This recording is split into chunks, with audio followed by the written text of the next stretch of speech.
Hello friends, हम लोग BPSC TRE exam के लिए हिस्ट्री की एससीईआरटी बुक पढ़ रहे हैं। एससीईआरटी बुक का मतलब बिहार बोर्ड में जो चलता है वो बुक, और ये 6 क्लास का बुक है जिसमें हम लोग आज 5वां अध्याय देखने वाले हैं, प्रारंभिक शहर प्रथम नगरीकरण। तो बेसिकली हमको लगता है इसमें हड़प्पा सभ्यता के बारे में पढ़ाया जाएगा। तो इससे पहले का 4 चैप्टर जो है वो अपलोड कर दिया गया है, आप जाकर देख लीजिए। तो इसमें जो पिंक डब्बे में दिया हुआ है, इसको येलो डब्बे में, इसको पढ़ने का इतना ज़रूरत नहीं है।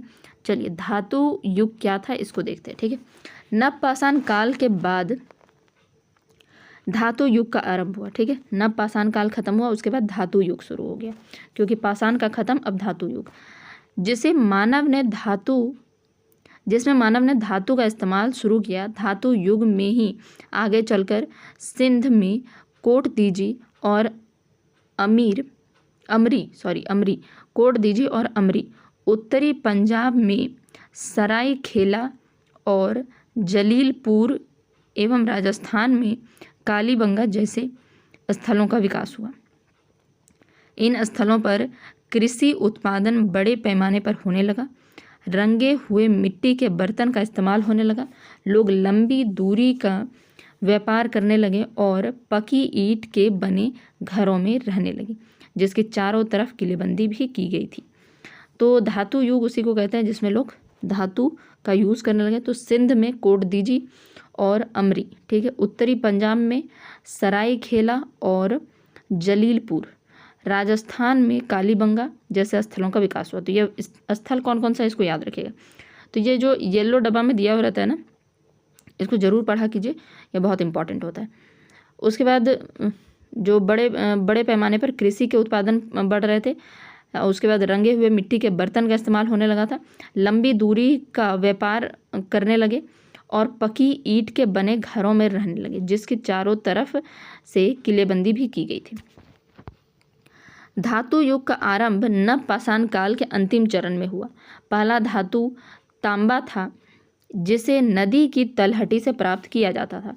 तो धातु युग का आरंभ कब हुआ? नवपाषाण युग जब समाप्त होने लगा, अंतिम चरण में हुआ। ठीक है, पहला धातु क्या था? तो तांबा था, या नदी के तलहटी से प्राप्त होता था। इस समय भारत के पश्चिमोत्तर क्षेत्र में कई ग्रामीण संस्कृति उदित हुई। इन संस्कृतियों के लोग बड़े पैमाने पर कृषि उत्पादन करने लगे थे। आप पिछले अध्याय में खेती की शुरुआत की परिस्थिति से परिचित हुए होंगे। ये संस्कृतियां अपने विशिष्ट मिट्टी के बर्तन के लिए भी प्रसिद्ध थी। इस समय की बस्तियां आमतौर पर छोटी होती थी और इनमें बड़े आकार की बस्तियां नहीं के बराबर थी। इन संस्कृतियों से जुड़ी कृषि, पशुपालन तथा शिल्प के साक्ष्य मिले हैं। तो क्या हुआ था कि और भी पश्चिमोत्तर प्रांत में बहुत सारे ग्रामीण क्षेत्र उदित हो रहे थे। इन संस्कृतियों को लोग बड़े पैमाने पर कृषि उत्पादन करने लगे थे। यहाँ के लोग क्या था? कृषि उत्पादन करने लगे थे, खेती की शुरुआती परिस्थिति से परिचित हो गए थे, और ये विशिष्ट प्रकार के मिट्टी के बर्तन बनाने के लिए भी प्रसिद्ध थे। इस समय की जो बस्तियां थी आमतौर पर छोटी होती थी। इनमें बड़े आकार की बस्तियां नहीं के बराबर थी, मतलब बहुत बड़ा बस्ती नहीं था, छोटा मोटा बस्ती था। ठीक है, कृषि, पशुपालन और शिल्प के साक्ष्य मिले हैं। मानव संस्कृति सभ्यावस्था में कैसे प्रवेश करती है? किसी भी क्षेत्र की संस्कृति को साम्यावस्था में प्रवेश करने के लिए कुछ मापदंडों को पूरा करना होता है।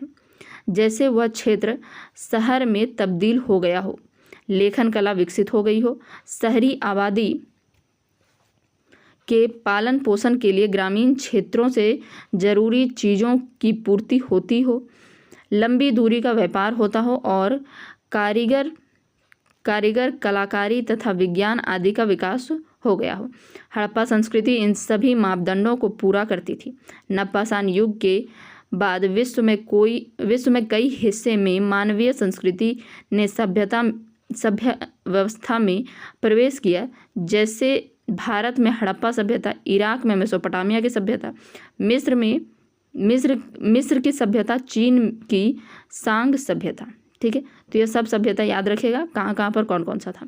भारत का आपको पता है, इराक में मेसोपोटामिया, मिस्र की सभ्यता, और उसके बाद चीन की सांग सभ्यता। ठीक है, तो यह सब क्या करता था, यह जितना भी मापदंड दिया हुआ वो सब पूरा करता था, ठीक है, इसलिए उसको शहरी सभ्यता कहा गया। संस्कृति समाज में प्रचलित रीति रिवाज, खान पान, वेशभूषा, रहन सहन, धार्मिक संस्कार, आर्थिक क्रियाकलाप के तौर तरीके, कला कौशल के विविध रूप, भाषा एवं साहित्य की शैली आदि परंपराएं जो पीढ़ी दर पीढ़ी से चली आ रही हो उसे ही संस्कृति कहते हैं। तो संस्कृति किसे कहते हैं, जो बहुत पहले से चला आ रहा हो, आपको पता है ये बात। इस प्रकार संस्कृति से तात्पर्य व्यक्ति के परिष्कृत व्यवहार से है, जिसे समाज द्वारा सीखा जाता है। इसका हस्तांतरण एक पीढ़ी से दूसरी पीढ़ी तक होता है। मतलब कि कोई चीज़ बहुत परिष्कृत किया गया, मतलब बहुत उसको ठीक किया गया कि या इस तरीके से खान पान होना चाहिए, इस तरीके से वेशभूषा होना चाहिए, ठीक है। उसको बहुत परिष्कृत करने का मतलब है उसको बहुत ठीक किया गया कि ऐसे नहीं, ऐसे रहना चाहिए, और उसके बाद एक पीढ़ी से दूसरी पीढ़ी तक हस्तांतरित किया जाता है, ठीक है। चलिए अब हड़प्पा की खोज देखते हैं। लगभग 150 साल पहले पश्चिमी पंजाब में रेलवे लाइन बिछाने के क्रम में हड़प्पा पुरास्थल के खंडहर का पता चला। इस खंडहर के महत्व को नहीं समझ पाने के कारण रेलवे ठेकेदारों ने हड़प्पा खंडहर के ईंट का इस्तेमाल रेलवे निर्माण में किया। तो उसका रेलवे निर्माण में इसका इस्तेमाल किया, ठीक है। इस अज्ञानता के कारण हड़प्पा की कई इमारतें नष्ट हो गई। सन 1921 ईस्वी में पुरातत्वविदों ने इस स्थल का व्यवस्थित उत्खनन किया। तब जाकर पता चला कि खंडहर उपमहाद्वीप के सबसे पुराने शहरों में से एक है। इसके बाद पुरातत्वविदों ने अनेक नगरों का पता लगाया, जिसमें मोहनजोदाड़ो, उसके बाद कालीबंगा, बनवाली, लोथल, धौलावीरा प्रमुख हैं। पुरातत्वविदों ने लगभग 2800 हड़प्पा स्थल का पता लगाया। चूँकि हड़प्पा नगर की खोज सबसे पहले हुई थी, इसलिए उपमहाद्वीप में हड़प्पा के समकालीन पाए जाने वाले सभी शहरों को हड़प्पा सभ्यता के शहर के नाम से जाना जाता है। इन सभी स्थलों से पुरातत्वविदों को अनेक महत्वपूर्ण वस्तुएं मिली हैं, जैसे मुहरें, मनके, माप तौल के बाट, कांसे के बने उपकरण, मिट्टी के बने बर्तन जिन पर काले रंग के चित्र बने हैं। इन स्थलों से मूर्तियां भी मिली हैं, ठीक है। तो सबसे पहले 150 साल पहले पंजाब में रेलवे लाइन बिछाई जा रही थी, उस समय इस स्थल का पता चला था। उसके बाद क्या हुआ, बहुत सारे नगर जो थे जानकारी के अभाव में इमारतें नष्ट हो गई। 1921 में फिर से इसका उत्खनन किया गया और यहाँ पर बहुत सारे जगहों का उत्खनन हुआ। मोहनजोदाड़ो, कालीबंगा, बनवाली, लोथल, धौलावीरा, लगभग 2800 हड़प्पा स्थल का पता लगाया गया, ठीक है। उसके बाद चूँकि हड़प्पा नगर की खोज सबसे पहले हुई थी, इसलिए इसका नाम क्या हो गया, हड़प्पा सभ्यता ही रखा गया। इन सभी स्थलों से बहुत सारी चीज़ें मिली हैं, जैसे कि मुहरे, मनके, माप तौल के बाट, कांसे के बने उपकरण, मिट्टी के बने बर्तन जिन पर काले रंग के चित्र बने थे, ठीक है। काले रंग के चित्र बने थे, याद रखिएगा, मिट्टी के बने बर्तन जिन पर काले रंग के चित्र बने थे। आपसे सवाल पूछ लिया जाएगा कि सिंधु सभ्यता में कैसे बर्तन मिले हैं, तो मिट्टी के बने जिन पर काले रंग के चित्र बने हैं, ठीक है। चलिए आगे देखते हैं। तो हड़प्पा नगरों की स्थिति, यानी कि यह कौन कौन लोगों ने खोजा है, कहाँ इसकी स्थिति है। तो हड़प्पा दयाराम साहनी ने 1921 में रावी नदी के पास है, ठीक है, रावी नदी के तट पर। मोहनजोदड़ो जो है राखलदास बनर्जी 1922 में सिंधु नदी के पास। कालीबंगा बज्रवासी लाल 1961 ईस्वी में घग्गर नदी। लोथल रंगनाथ राव 1994 भोगवा नदी। धौलावीरा RS बिस्ट तो 1989-90 में। चहुंदड़ो गोपाल मजुमदार 1931 में सिंधु नदी। रंगपुर तो माधो स्वरूप वत्स 3153 इस आसपास में, यह मादर नदी के किनारे, ठीक है। तो यह बॉक्स को पूरा याद कीजिएगा। आगे बढ़ते हैं हम लोग। हड़प्पा सभ्यता के नगरों की विशेषता क्या थी। हड़प्पा सभ्यता के अधिकांश नगर 2 हिस्सों में विभाजित थे। नगर के पश्चिमी हिस्सा छोटा परंतु ऊंची जगहों पर बसा था, जबकि पूर्वी हिस्सा बड़ा परंतु निचले इलाकों में बसा था, ठीक है। तो पूर्वी हिस्सा क्या था, ऊंचाई पर था, और छोटा था परंतु ऊंचाई पर था, ठीक है। और जो पूर्वी हिस्सा था वह बड़ा था लेकिन नीचे था। ऊंची जगहों पर बसे छोटे हिस्से को पुरातत्वविदों ने नगर दुर्ग कहा और निचले इलाकों को क्या कहा, निचला नगर कहा। ठीक है, माना जाता है कि नगर दुर्ग में शहर के सुखी संपन्न लोग रहते थे, जबकि निचले नगर में साधारण लोग रहते थे। तो जो छोटा एरिया था और ऊंचाई पर था उसको माना जाता है कि उसमें ज़रूर बड़े बड़े लोग रहते होंगे, और जो निचला एरिया था जो बहुत बड़ा था लेकिन नीचे था तो उसमें सर्वसाधारण लोग रहते होंगे। नगर की चार दीवारियों का निर्माण ईंट से की गई है।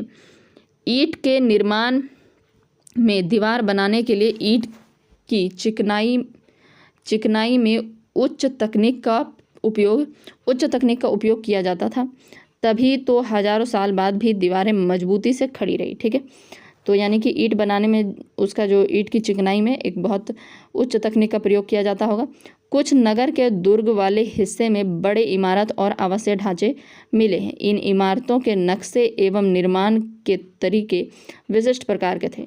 मोहनजोदाड़ो में एक तालाब मिला है जिसे पुरातत्वविदों ने महान स्नानागार कहा है। तालाब के दोनों सिरों तक सीढ़ियां बनी हुई है। तालाब का फर्श तराशी गई ईंटों से बनाया है।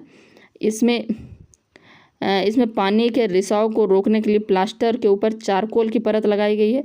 तालाब के पास ही एक कुआं मिला है। स्नानागार में पानी इसी कुएं से निकालकर भरा जाता था और स्नानागार में पानी निकालने की भी व्यवस्था थी। स्नानागार के चारों तरफ कमरे बने हुए थे। ऐसा माना जाता है कि यहाँ विशिष्ट नागरिक विशेष अवसर पर स्नान किया करते थे। ठीक है,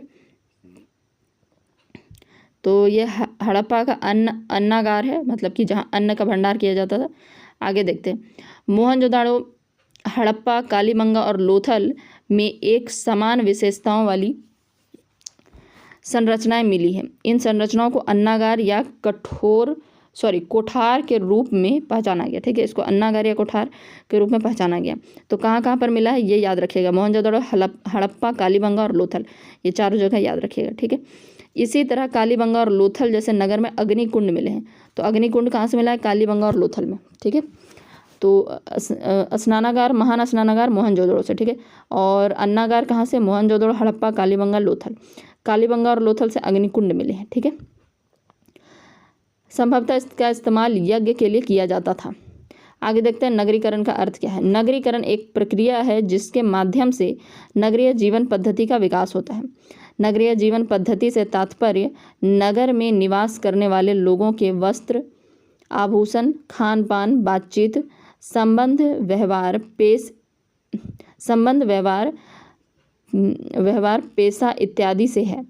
नगरीकरण की क्रिया में एक नगरीय समुदाय अस्तित्व में आता है। इस समुदाय के पास सुख सुविधा के सभी आधुनिक साधन होते हैं। यहाँ यातायात एवं संदेश वाहक व्यवस्था विकसित होती है। शिक्षा, ज्ञान, विज्ञान, चिकित्सा इत्यादि से संबंधित अनेक संस्थाएं होती हैं। आधुनिक साधन तथा बहुमंजिली इमारतें इसकी विशेषता होती है। जगह जगह आवासीय कॉलोनी होती है जहाँ जल आपूर्ति, बिजली आपूर्ति, सफाई, यातायात इत्यादि की देखरेख प्रशासन द्वारा की जाती है।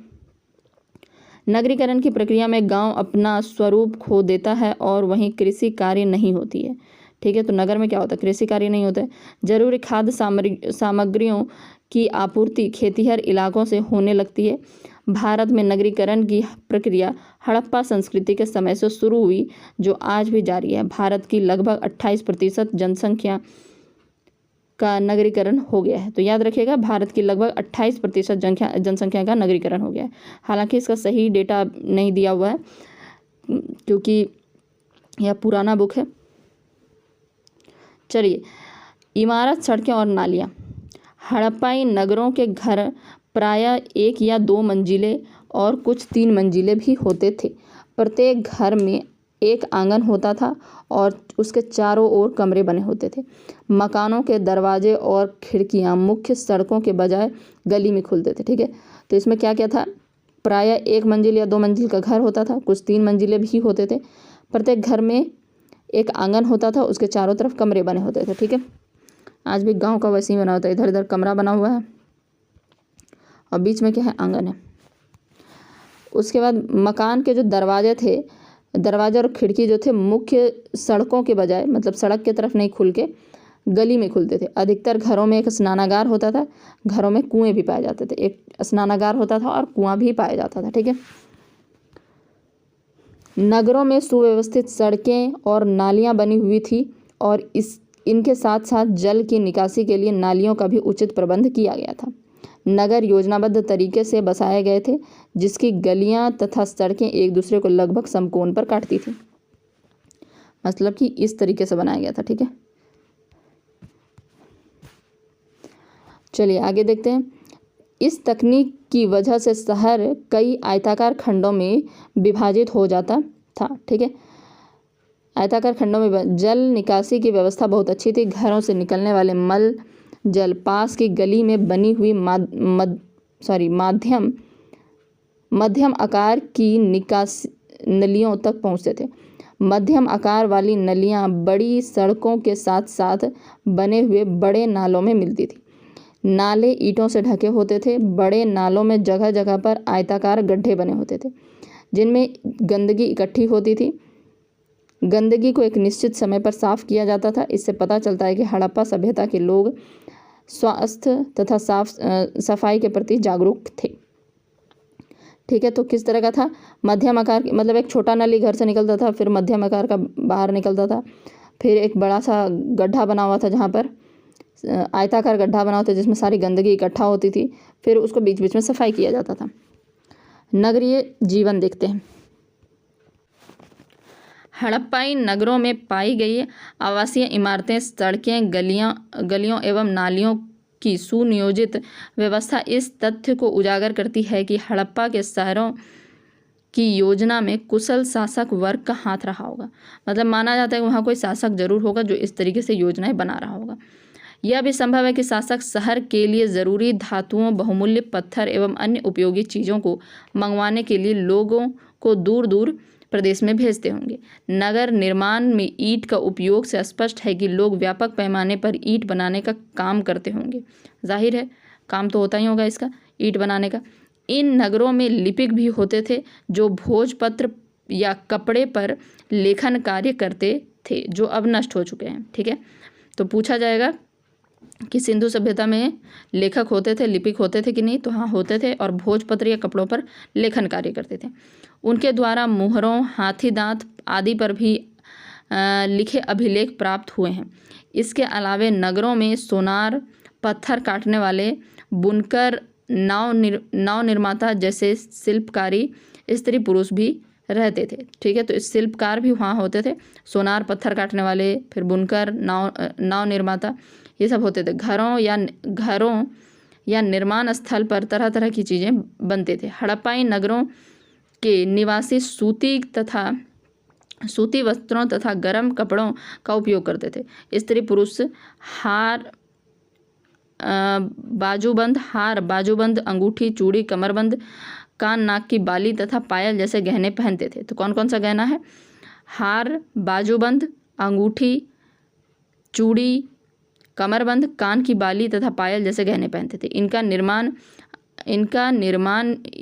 निर्माण में सामान्यतः सोने, चांदी, हाथी दांत तथा तांबे का प्रयोग होता था। गहनों के निर्माण में गोमेद, स्फटिक जैसे बहुमूल्य पत्थर का भी इस्तेमाल किया जाता था। तो याद रखिएगा, गोमेद और स्फटिक मतलब पत्थर का ही बोला जा रहा है, जैसे बहुमूल्य पत्थरों का भी इस्तेमाल किया जाता था। लोग चाक पर निर्मित आग में पके हुए मिट्टी के सादा तथा चित्रकारी वाले बर्तन का भी इस्तेमाल करते थे। कि आग में पके हुए मिट्टी के बर्तन होते थे और उसमें चित्रकारी किया हुआ रहता था। तांबा, कांस्य, चांदी तथा चीनी मिट्टी के बर्तन का भी उनके द्वारा उपयोग किया जाता था। सख्त पत्थरों से नाप तौल के लिए बाट तथा गहने के तौर पर इस्तेमाल किए गए मनके का भी निर्माण किया जाता था। ठीक है, तो सख्त पत्थर से नाप तौल के लिए बाट भी बनाया जाता था, गहने बनाए जाते थे, मनके का निर्माण होता था। बच्चों के खिलौनों में छोटे चक्के वाली बैलगाड़ियाँ, पशु मूर्तियाँ आदि के रूप में बनाई जाती थी। लोग पासे का खेल भी खेलते थे। ठीक है, तो बच्चों के खिलौने में क्या था? छोटी चाक वाली बैलगाड़ियाँ बनाई जाती थी, पशु मूर्तियाँ बनाई जाती थी, और उसके बाद खेल खेलने के लिए पासे भी खेलते थे। ठीक है, पासे जो महाभारत में देखे थे हम लोग। ठीक है, मुहरें हड़प्पा सभ्यता की विशिष्ट लक्षण। तो इसमें हम लोग क्या क्या देखें नए जीवन में, क्या है नगरीय जीवन में। तो इसमें क्या था कि माना जाता है कि यहाँ कोई शासक रहता होगा जो कि दूर दूर से सामान भी मंगवाता होगा। ईंट का निर्माण भी बहुत बड़े पैमाने पर होता होगा। लिपिक होते होंगे जो भोजपत्र और कपड़े पर लेखन का कार्य करते होंगे। हाथी दांत, मुहर और इन सब पे अभिलेख भी लिखते होंगे। सोनार, पत्थर काटने वाले बुनकर और नाव निर्माण करने वाले शिल्पकार भी होते होंगे। ठीक है, वस्त्र पहनते थे, सूती वस्त्र और गर्म कपड़े। ठीक है, और कुछ ज्वेलरी भी पहनते थे, जैसे कि हार, बाजूबंद, अंगूठी, चूड़ी, कमरबंद, कान की बाली, पायल, इस तरह के गहने। ठीक है, जो कि सोने, चांदी, हाथी दांत, तांबे का प्रयोग से बनता होगा। कुछ गहनों का निर्माण गोमेद और स्फटिक जैसे बहुमूल्य पत्थर से भी किया जाता होगा। लोग चाक निर्मित आग में पकी मिट्टी के सादा बर्तन और उसमें चित्रकारी भी किया करते थे। और क्या बनता था, तांबा, कांसा, चांदी, चीनी मिट्टी के बर्तन भी का भी उपयोग होता था। सख्त पत्थर का उपयोग नाप तौल के लिए करते थे और गहने बनाने के लिए, मनके बनाने के लिए। बच्चों के खिलौने में छोटे चक्की वाली बैलगाड़ियाँ, पशु मूर्ति आदि होती थी और लोग पासे भी खेला करते थे। मुहरें हड़प्पा सभ्यता की विशिष्ट लक्षण। हड़प्पाई शिल्प कला में शिल्पकारों द्वारा पत्थर की बनी मुहरें महत्वपूर्ण स्थान रखती हैं। मुहरों का प्रयोग संभवतः धनी लोग अपने निजी संपत्ति को चिन्हित करने और पहचानने के लिए करते थे। ठीक है, तो यह अनुमान लगाया जा रहा है कि धनी लोग अपने पास निजी संपत्ति को चिन्हित करने के लिए करते होंगे। हड़प्पाई मुहर 2 महत्वपूर्ण विशेषताओं के लिए जानी जाती है। प्रथम, इस पर जानवरों की सुंदर कलाकृतियाँ मिलती है।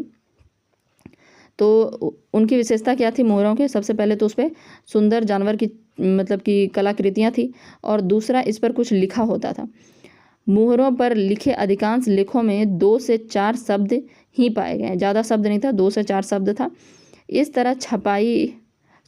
तरह हड़प्पाई लोगों ने, और तो कुछ यहाँ लिखा नहीं, हड़प्पाई यहाँ पर शायद थोड़ा कट गया है। तो आप याद रखिए कि इसमें क्या था, मुहर भी थे, और मुहर माना जाता था कि जो धनी लोग होंगे वो अपनी निजी संपत्ति को चिन्हित करने के लिए करते होंगे और यूज़ करते होंगे। 2 महत्वपूर्ण विशेषताएं थी मुहरों की। सबसे पहले तो जानवरों का उसमें सुंदर कलाकृतियाँ मिलती है, और दूसरा उस पर कुछ लिखा हुआ होता था जो कि 2 या 4 शब्द का होता था। हड़प्पाई लोगों का आर्थिक जीवन कैसा था? हड़प्पाई नगर गांव से घिरा होता था। गांव के लोग ही शहर में रहने वाले लोगों के लिए खाने का सामान उपलब्ध कराते थे, ठीक वैसे ही जैसे आज के शहरों की खाद्य सामग्री गांव वाले उपलब्ध कराते हैं। हड़प्पाई लोग गेहूं, जौ, मटर, धान, तिल, सरसों से परिचित थे। तो याद रखिएगा ये सब चीज़, गेहूं, जौ, मटर, धान, तिल, सरसों। ठीक है, गेहूं, जौ, मटर, धान, तिल और सरसों। ठीक है, खेती जमीन को खोद कर तथा हल से भी की जाती थी उसकी जुताई। ठीक है, सिंचाई कुओं एवं नदियों पर बांध बनाकर की जाती थी। खेती के अलावा हड़प्पाई लोग पशुपालन भी करते थे, और गाय, भैंस, भेड़, बकरियां मुख्यतः पालतू पशु थे।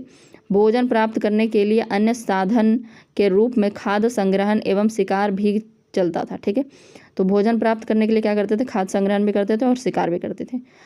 हड़प्पा संस्कृति में व्यापार का बड़ा महत्व था।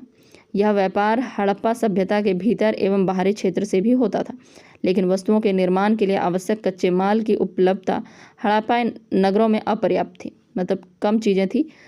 इसलिए हड़प्पाई सभ्यता के लोग राजस्थान खेतड़ी से तांबा, कर्नाटक के कोलार से सोना, अफगानिस्तान एवं ईरान से चांदी, अफगानिस्तान के बदखसा से वैदूर्य मणि, मध्य एशिया से फिरोजा, गुजरात से समुद्री उत्पाद, मध्य एशिया से फिरोजा, गुजरात से क्या होता था? समुद्री उत्पाद मंगवाते थे। जम्मू से लकड़ी आदि प्राप्त करते थे। मेसोपोटामियाई अभिलेख में मेहुला की चर्चा मिलती है। मेहुला सिंधु क्षेत्र का प्राचीन नाम है। इससे स्पष्ट होता है कि हड़प्पा सभ्यता का व्यापारिक संबंध मेसोपोटामिया सभ्यता से था। तो क्या क्या चीज़ कहाँ कहाँ से मिलता है ये ज़रूर याद रखिएगा।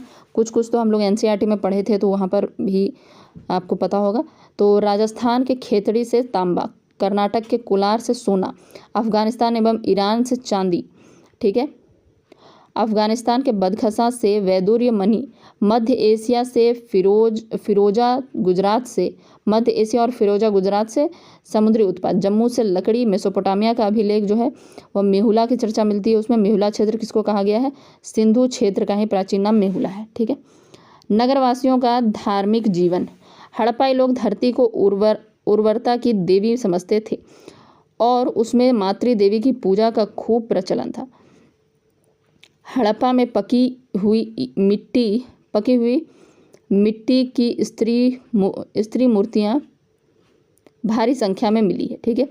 तो पकी हुई मिट्टी की स्त्री मूर्तियां भारी संख्या में मिली। एक मुहर पर पुरुष देवता का चित्र भी मिला है। चित्रित देवता का संबंध पशुपति महादेव से स्थापित किया गया है, ठीक है। तो जो देवता है उसका किससे संबंध है? तो उसको स्थापित किया गया पशुपति महादेव, ठीक है। और स्त्री मूर्तियां भी भारी संख्या में मिली हैं। इस तरह हड़प्पा वासी वृक्ष और पशु की पूजा करते थे। उनके बीच एक सिंग वाला जानवर जो गैंडा हो सकता है का विशेष महत्व था। जो सिंग वाला गैंडा था उसका एक विशेष महत्व था। उसके बाद कुबड़ वाला सांड महत्वपूर्ण स्थान रखता था। हालांकि मातृदेवी, पुरुष देवता अथवा पशु पूजा के अतिरिक्त किसी मंदिर का साक्ष्य हड़प्पा सभ्यता में नहीं मिला है, ठीक है। तो मंदिर का साक्ष्य नहीं है पर पूजा पाठ होता था। स्त्री और पुरुष का पूजा होता था, पशुपति महादेव का। उसके बाद एक सिंग वाला गेंडा और कुबड़ वाला सांड ये सब महत्वपूर्ण स्थान रखता था। हड़प्पाई लोग संभवतः भूत प्रेत और जादू टोना पर विश्वास करते थे, ठीक है। तो याद रखिएगा कि वहाँ पर क्या नहीं मिला है, तो मंदिर नहीं मिला है, बाकी पूजा पाठ होता था स्त्री पुरुष का और जानवर का, ठीक है। इन सब का पूजा होता था और भूत प्रेत और जादू टोना में विश्वास रखते थे, इसलिए उनसे बचने के लिए तावीज़ पहनते थे। उन्होंने हड़प्पाई लोग मृतक को दफनाने एवं जलाते भी थे। तो कुछ लोग हड़प्पा में क्या था, मृतक को दफनाया भी जाता था, जलाया भी जाता था, दोनों चीज़ें शामिल थी। चलिए सूक्ष्म निरीक्षण धौलावीरा का देखते हैं। धौलावीरा गुजरात के उत्तर पश्चिम कोने में बसा हुआ है, ठीक है। कहाँ पर है? तो यह गुजरात समझ लीजिए, तो उत्तर पश्चिम, सॉरी एक सेकेंड, तो यह हो गया उत्तर, ठीक है, और यह पश्चिम, ठीक है। तो इधर हो जाएगा, तो उत्तर पश्चिम के कोने में बसा हुआ है। धौलावीरा हड़प्पाई शहरों में 2 कारणों से महत्वपूर्ण स्थान है। तो 2 कारण क्या क्या है? प्रथम, संपूर्ण शहर 3 भागों में बटा हुआ था, गढ़ी, मध्य नगर और निचला नगर, ठीक है। बाकी जितना भी शहर देखा गया उसमें 2 भागों में बटा हुआ था, लेकिन धौलावीरा जो था 3 भागों में बटा हुआ था, एक गढ़ी, मध्य नगर और निचला नगर, ठीक है। इसमें गढ़ी और मध्य नगर की अपनी अपनी किलेबंदी थी, जबकि निचला नगर किलेबंद नहीं था। यानी कि गढ़ी और मध्य नगर जो था उसको किलेबंद किया गया था और निचला नगर जो था उसको किलेबंद नहीं किया गया था। गढ़ी और मध्य नगर किलेबंद होते हुए भी आपस में जुड़े हुए थे। गढ़ी और मध्य नगर जो था एक तो किलाबंद किया गया था लेकिन उसको आपस में जोड़ भी दिया गया था। गढ़ी और मध्य नगर में खूब चौड़ा और खुला मैदान बना हुआ था।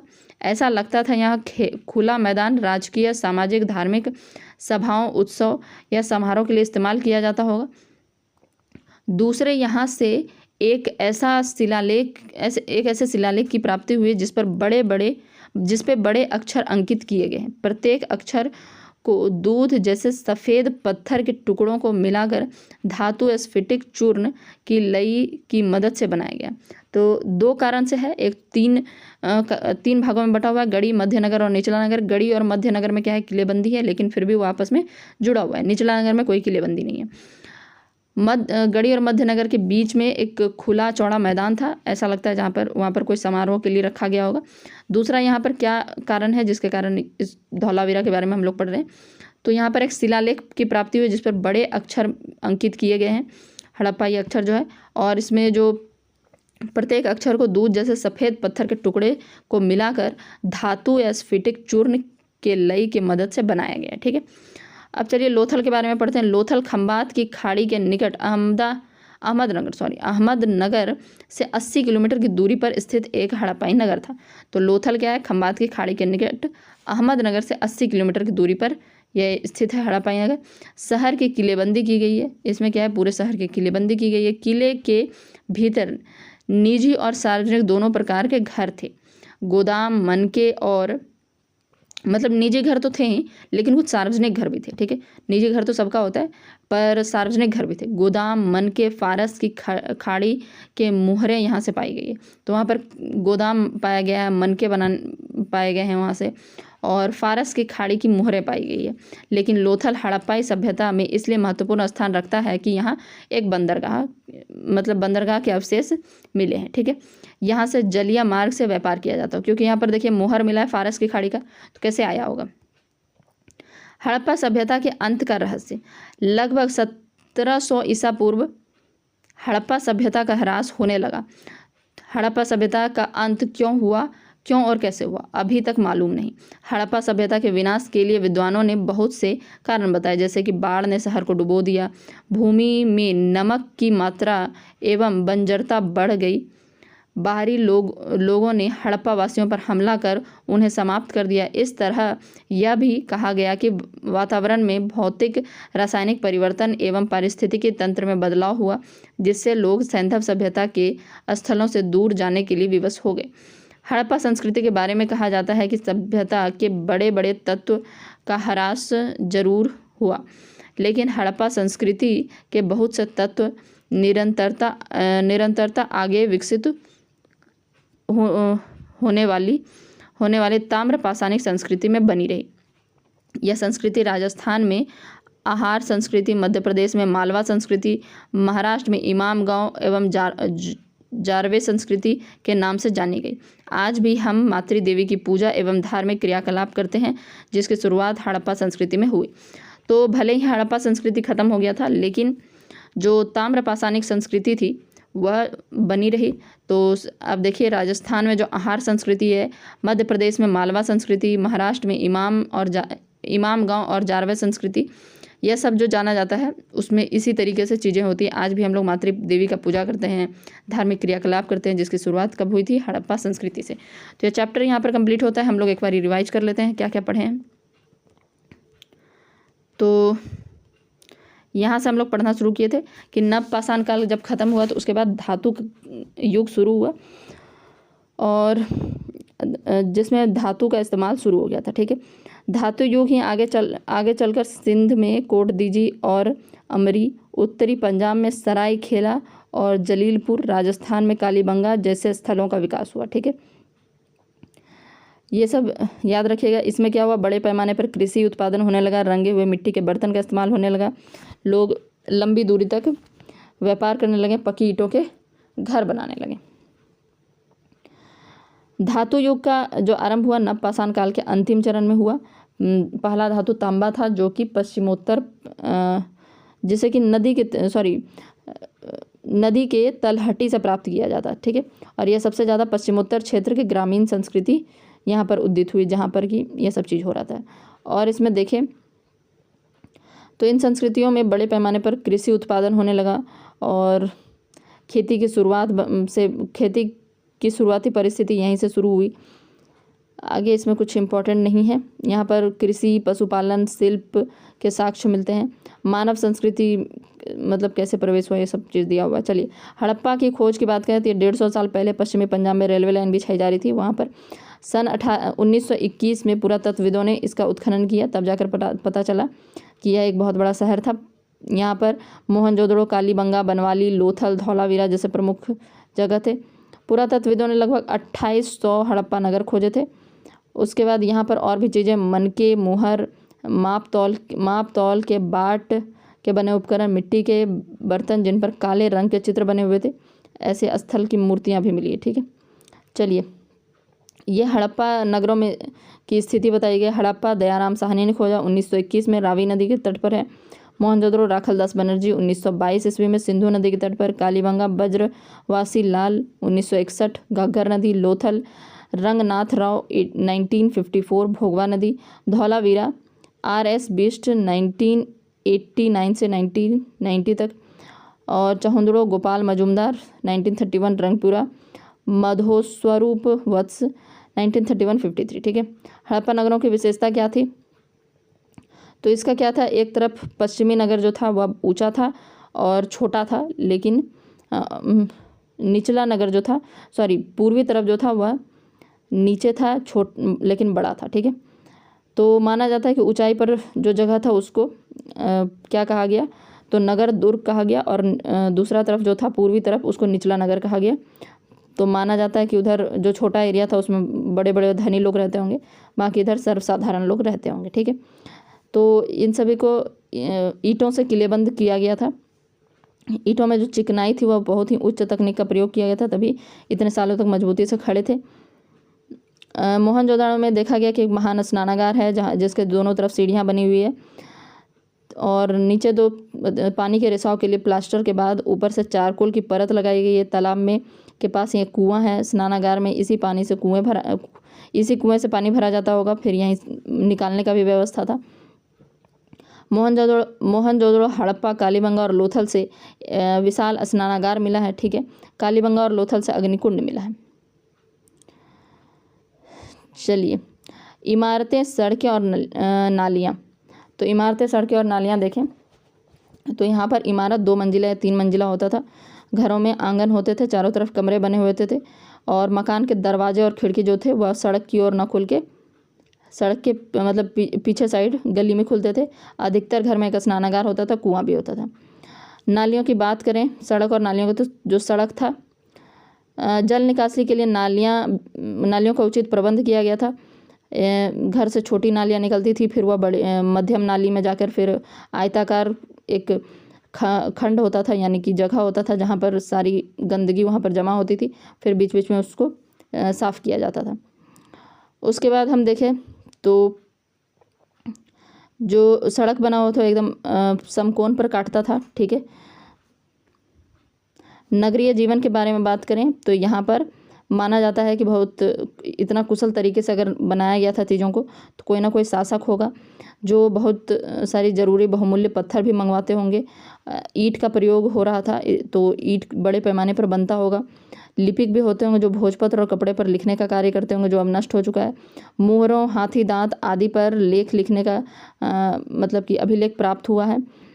उसके बाद शिल्पकार भी होते होंगे, सोनार, पत्थर काटने वाले, बुनकर, मानव निर्माता, ये सब नाव निर्माता होते होंगे। और यहाँ पर क्या है, सूती वस्त्र पहनते थे और गर्म वस्त्र पहनते थे। ज्वेलरी के रूप में देखें तो हार, बाजूबंद, अंगूठी, चूड़ी, कमरबंद, कान की बाली और पायल जैसे गहने, इसका निर्माण चांदी, हाथी दांत, तांबों का प्रयोग होता होगा। यहाँ पर गोमेद और स्फटिक जैसे बहुमूल्य पत्थरों का भी इस्तेमाल किया जाता था। लोग चाक निर्मित पके मिट्टी के मतलब सादा और चित्रकारी वाले बर्तन का भी इस्तेमाल करते थे। तांबा, कांसा, चांदी, चीनी मिट्टी के बर्तनों का भी उपयोग किया जाता था। सख्त पत्थरों से नाप तौल के लिए बाट बनाए जाते थे। गहने के तौर पर इस्तेमाल किए गए मनके का भी निर्माण किया जाता था। बच्चों के खिलौनों में क्या था, छोटे चक्के वाले बैलगाड़ियाँ, पशु मूर्तियाँ आदि प्रमुख रूप से बनाई जाती थी। लोग पासे का खेल भी खेलते थे। हड़प्पा शिल्प कला में शिल्पकारों द्वारा पत्थर की बनी मुहरें महत्वपूर्ण स्थान रखती थी। तो मुहर ऐसा माना जाता है कि निजी संपत्ति जिनके पास होता होगा, धनी लोगों के पास, वह चिन्हित करने के लिए रखते होंगे। 2 महत्वपूर्ण चीज़ें थी, एक तो इसमें जानवर बना हुआ था और दूसरा कुछ लिखा हुआ होता था, जो कि 2-4 शब्दों में लिखा हुआ होता था। ठीक है। हड़प्पाई लोगों के आर्थिक जीवन कैसा था, तो लोग जो थे गेहूँ, जौ, मटर, धान, तिल, सरसों से परिचित थे, और यहाँ पर हल या ज़मीन को खोदकर जुताई भी किया जाता था। सिंचाई के लिए कुआं, नदियों पर बांध बनाकर की जाती थी। गाय, भैंस, भेड़, बकरियां मुख्य पालतू पशु थे। भोजन प्राप्त करने के अन्य साधन के रूप में खाद्य संग्रहण एवं शिकार भी चलता था। ठीक है, शिकार भी चलता था। हड़प्पा संस्कृति में व्यापार का बड़ा महत्व था। बाहर से कई सारी चीज़ें मंगवाई जाती थी, जैसे कि राजस्थान के खेतड़ी से तांबा, कर्नाटक कोलार से सोना, अफगानिस्तान एवं ईरान से चांदी, अफगानिस्तान से वैदूर्य मणि, मध्य एशिया से फिरोजा, गुजरात से समुद्री उत्पाद, जम्मू से लकड़ी आदि प्राप्त करते थे। मेसोपोटामियाई अभिलेख में मेहुला की चर्चा मिलती है। मेहुला सिंधु क्षेत्र का प्राचीन नाम है। उसके बाद नगर धार्मिक जीवन कैसा था, तो वह मातृ देवी की पूजा खूब करते थे। स्त्री मूर्तियां भारी संख्या में मिली है। पुरुष देवता भी थे जिन्हें पशुपति महादेव कहा गया है। इस तरह हड़प्पा वासी वृक्ष पशु की पूजा करते थे। उसके बाद एक सिंग वाला जो जानवर गेंडा था उसका बहुत महत्व था। कुबड़ वाला सांड का महत्व था। तो मातृ देवी, पशु देवता, ये सब पूजा पाठ तो करते थे लेकिन कोई मंदिर नहीं मिला है।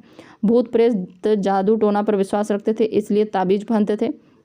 मृतकों को दफनाया भी जाता था और जलाया भी जाता था। धौलावीरा की कहानी देखें तो धौलावीरा गुजरात के उत्तर पश्चिमी कोने में बसा हुआ है।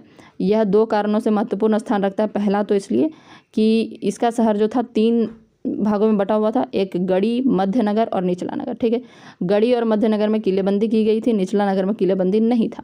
गढ़ी और मध्यनगर में किलेबंदी था भी तो दोनों एक दूसरे से आपस में मतलब ज्वाइंट होते थे, जुड़े हुए थे। और यहाँ बीच में एक मध्यनगर में खूब चौड़ा सा खुला मैदान बना हुआ था। गढ़ी और मध्यनगर में खूब चौड़ा खुला मैदान बना हुआ था। ऐसा लगता है जैसे कि वहाँ पर कुछ समारोह होता होगा। दूसरा क्या था कि यहाँ पर एक ऐसा शिलालेख प्राप्त हुआ है जिस पर बड़े अक्षर अंकित किए गए हैं और प्रत्येक अक्षर को दूध जैसे सफ़ेद पत्थर के टुकड़ों को मिलाकर धातु स्फटिक चूर्ण की लई की मदद से बनाया गया। लोथल की बात करें तो लोथल खंबात की खाड़ी के निकट अहमदनगर के 80 किलोमीटर दूरी पर है और यह हड़प्पाई नगर है जिसमें शहर में किलेबंदी की गई है। कुछ निजी घर तो हैं ही, कुछ सार्वजनिक प्रकार के घर भी हैं, जैसे गोदाम, यहाँ पर गोदाम मिला है, मनके मिले हैं, फारिस की खाड़ी की मुहरें यहाँ पाई गई है। लेकिन लोथल हड़प्पाई सभ्यता का महत्वपूर्ण स्थान रखता है क्योंकि यहाँ पर बंदरगाह था। ठीक है, तो यह सभ्यता ख़त्म कब हुआ, तो 1700 ईसा पूर्व में ख़त्म हुआ। किसी ने कहा कि बाढ़ के कारण शहरों को डुबो दिया, बाढ़ ने शहरों को डुबो दिया। भूमि में नमक की मात्रा बढ़ने के कारण बंजर हो गया भूमि, इसलिए लोग भाग गए। बाहरी लोगों ने हड़प्पा वासियों पर हमला कर दिया और समाप्त हो गए। इसी तरह यह भी कहा गया कि वातावरण में भौतिक रासायनिक परिवर्तन एवं पारिस्थितिकी तंत्र में बदलाव के कारण भी सिंधु सभ्यता के लोग दूर जाने लगे। अब सिंधु सभ्यता भले ही ख़त्म हो गया हो या हड़प्पा संस्कृति, पर उसके ताम्र पाषाणिक संस्कृति बहुत सारा जगह पर बना रहा है, जैसे कि राजस्थान में आहार संस्कृति, मध्य प्रदेश में मालवा संस्कृति, महाराष्ट्र में इमाम गांव या जारवे संस्कृति। आज भी हम लोग मातृ देवी की पूजा करते हैं, धार्मिक क्रियाकलाप करते हैं। ठीक है, तो ये चैप्टर कंप्लीट हुआ और अब हम लोग नेक्स्ट चैप्टर में मिलेंगे। Thank you.